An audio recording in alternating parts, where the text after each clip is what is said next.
of this facility one of these days. I think a little while ago it was 250 acres of barren land, and now it's slowly on its way to becoming a world-class conference tourism center, and if it's not already there, so a warm welcome. I'm going to list out to you the major meetings I've had and the major agreements that have been signed. And then we'll have a little time for question and answer. I will not be here tomorrow because I have to be in Delhi for PM's roundtable for the CEOs, but I'm here in the 2 days after that. So we'll have enough time for interaction. But if there's some specific queries, through Rajiv, I'll try and answer them. Well, we started yesterday with a very productive bilateral meeting with the UAE side. The UAE Minister Sultan Jaber, who's also the global CEO of ADNOC, he arrived. I think around 8:30 he landed, and we went straight as soon as he reached our meeting venue. We went into a dinner meeting, and that went on quite late. Specific areas were already in the process for further collaboration, already identified. If you recall, the President of the UAE had come to Delhi and had a long meeting with our Prime Minister, I think last week. On that occasion, another new LNG deal was signed. I think this one was between HPCL and this thing, but if you look at the HPCL's earlier deal and if you look at the IOCL's two deals in the end, we are buying now something like 4.5 million metric tons per annum of natural gas from the UAE, which is fairly big. Today, I had a very productive bilateral meeting with my Canadian counterpart, Minister Hodgson. We have also issued a statement on this ministerial dialogue. We have launched a joint India-Canada ministerial energy dialogue, and the statement, I believe, has been made available to you online. At some stage, I'd be very happy to answer questions on what all Canada can hopefully provide. You are aware of Canada's strengths in several energy sectors, apart from him saying that they have 100 years of reserves on crude. He also said they've got 4 SMRs, small modular reactors, as thing. Also, there is a lot of discussion already going on between Oil India, who's the point person for critical minerals in our system here, and the Canadian side. So it's a very different and very welcome levels of cooperation. By the way, this is my 3rd interaction in a few weeks with Canadian ministers. I had welcomed Minister Sandhu, if I remember correctly. Then I had the Premier of British Columbia, and today the Canadian minister, who was also very kindly with me in the ministerial opening panel. We've also had a second India-Arab ministerial energy dialogue today, which took place this afternoon. But I'm going to quickly run through now the agreements which have been signed. And I think many of you were, including some of the channels, outside channels whom I gave. Please give us the details. Not possible to give the details till the formal time for announcement come. Today we have signed 2 shipbuilding contracts between ONGC and Mitsui O.S.K. Lines Limited, Japan, as ship owners, and Messrs. Samsung Heavy Industries, South Korea, as ship builders. Now, from what I understand, you're going to get 2 ships, one in 28 and one in 29.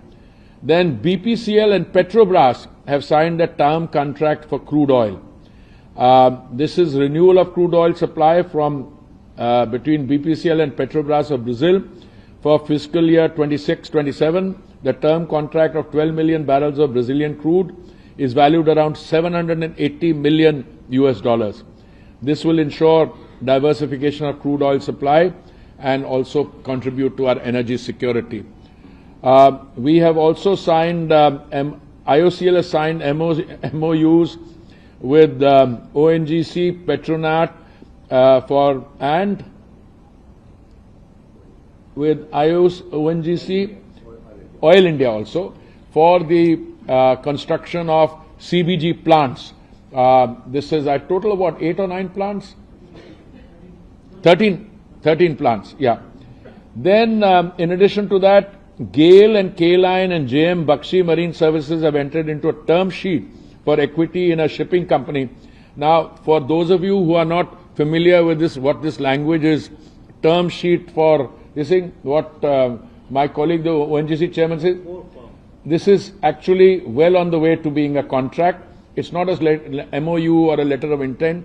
When you sign a term sheet, apparently it means that you've already decided and these are the numbers, etc. there. You only have to do the formal contract signing. Am I correct on this? Okay. Then Engineers India has unveiled indigenous tail gas treating technology with N-sulfi, right? That's correct, the pronunciation? Yeah, N-sulf, okay. Then several other things have taken place. We have launched a Naya Bharat ka Naya cylinder, a light composite cylinder, which was launched today. You would have seen it. It came out when you pressed the button. The Chief Minister of Goa was there. Launch of indigenously developed hydrogen-powered drone. This one has an endurance of 1.5 hours flying. But, you know, this is all technology under development. And what we have in mind is to use the same technology to produce longer duration endurance. Then the launch of all this, I think I will request ONGC chairman to take you around on a press tour one of these days, and so you can ask him questions on to your heart's content. We have a little time, so I'm going to open it up for questions. I don't have very much time because every meeting has been spilling over a little, and I have to go and inaugurate a jetty, and that has to be done before it's dark sisting. So we'll have about 15 minutes now, Arun? Maximum 15 minutes. So shoot your questions, but then this is the start of a process. Other than tomorrow, we'll have enough interaction. I'll set aside more time day after and the day after that. Also request for one. Canada के साथ आप जो specifics पूछ रही हैं, those are company to company interaction and details. All I can tell you is I have met 3 Canadian visiting ministers in quick succession. All of them have expressed an interest in enhancing the energy cooperation with India. Why am I using the word enhancing? Because we already have some ongoing cooperation. IOCL, for instance, has investment in a facility there, and British Columbia Premier was telling me that they are building 6 liquefaction plants, and if that happens, he would like to utilize that facility to repatriate some of the results of that investment to India in terms of natural gas. Now, Canada is very big in terms of overall availability, but it's not just in crude and gas. The Canadians are also very well advanced in some of the other areas. There's a lot of potential, Nidhi, on critical minerals. Also small modular reactors. He told me he's got 4 of them already functioning, and a lot of our companies which started off as traditional oil companies then moved to green energy. And I've been discussing with IOCL chairman and HPCL, ONGC, BPCL, Engineers India. They are all looking to diversifying their portfolios. So this platform, which is now I think the second largest platform of this kind, this is providing an opportunity for such conversations to take place. So my short answer is cooperation potential, Nidhi ji, immense. Exact numbers, what they do, whom they will sign with, because the Canadians have private sector companies. So this is not for me to come in. Our companies, both in the private sector and in the OMCs, they will interact with them and fix the numbers. Well, I can talk about green hydrogen. You see, a lot of countries chose a path where they would go to other, transition periods and then go to green. Whereas my understanding is that when PM announced from the ramparts of the Red Fort, when he was addressing the nation, he talked about a green hydrogen mission directly.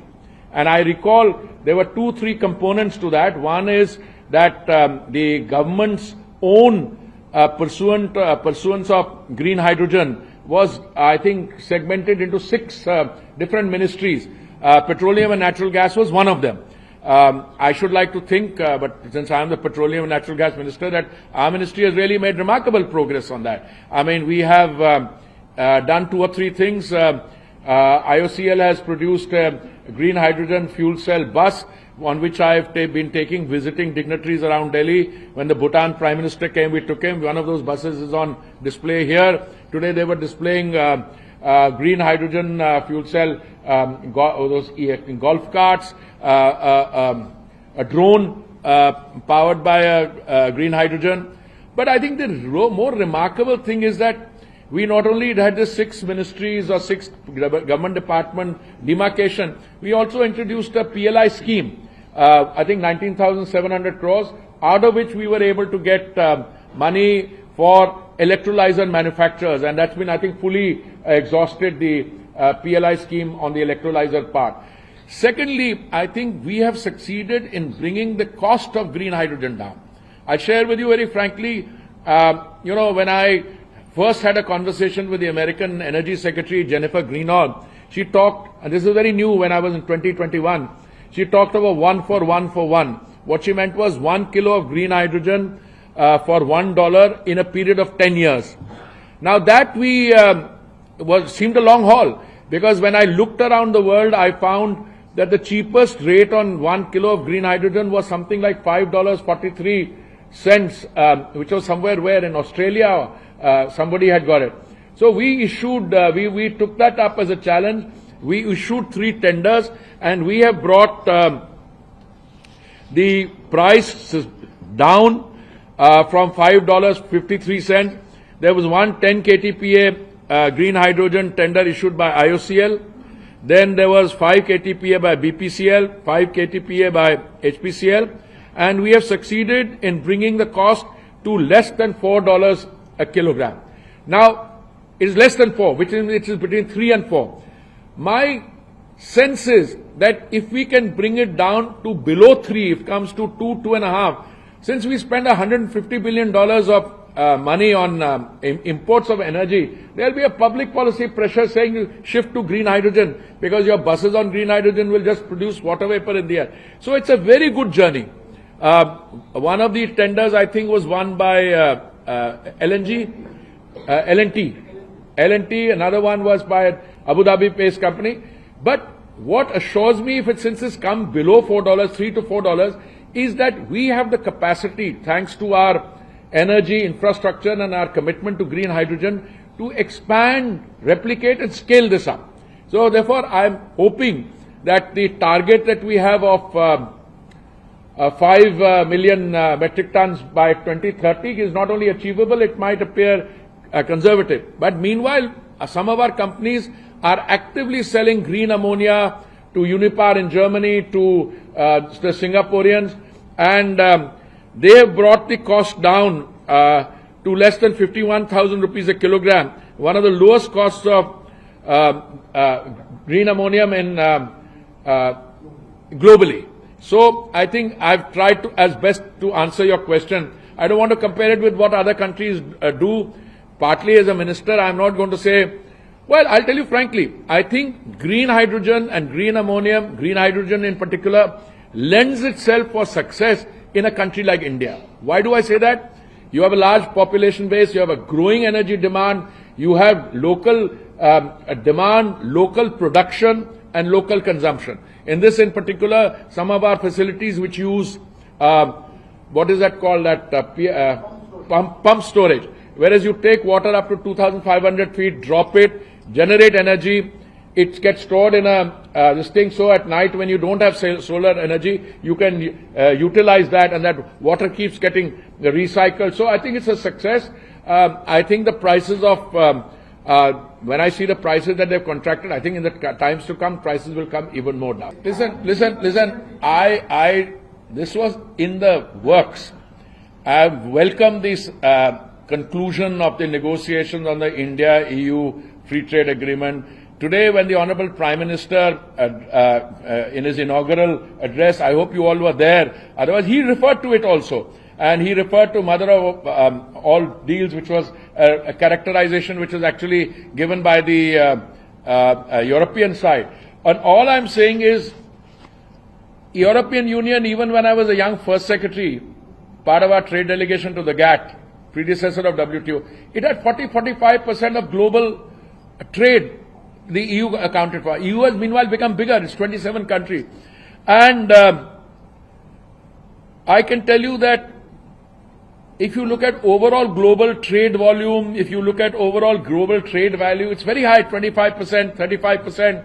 And therefore, energy will be a very important area. Exactly how it works out, how it will be done. You know, we had signed an agreement with EFTA countries which are in terms of economic turnover a little smaller. But this now takes the European Union's 27 on board. I'm waiting for all the details to come. I'm aware of some details. But, you know, let the agreement now, I think, what is the exact term we've used, that we've concluded the negotiation? We've concluded the negotiation, and now, you know, whatever processing has to be done, legal work done, etc. And hopefully, sooner than later, we will have the agreement the FTA go into force. No, government has a task force, etc. And Oil India is already part of that. So you see what happens that sometimes when you're doing mining in one area, you're also finding the critical minerals. So you know, it's like, for instance, you're looking for oil, you can find gas, and you get critical minerals. So it's part of a coordinated effort. But some of the discussions we are having, because Oil India chairman is part of that. But as it is, we don't do those independently. It has to be done in conjunction with the designated authorities. Yeah. And when my bilateral discussions with the Canadians, with the UAE, a lot of the time was spent on critical minerals.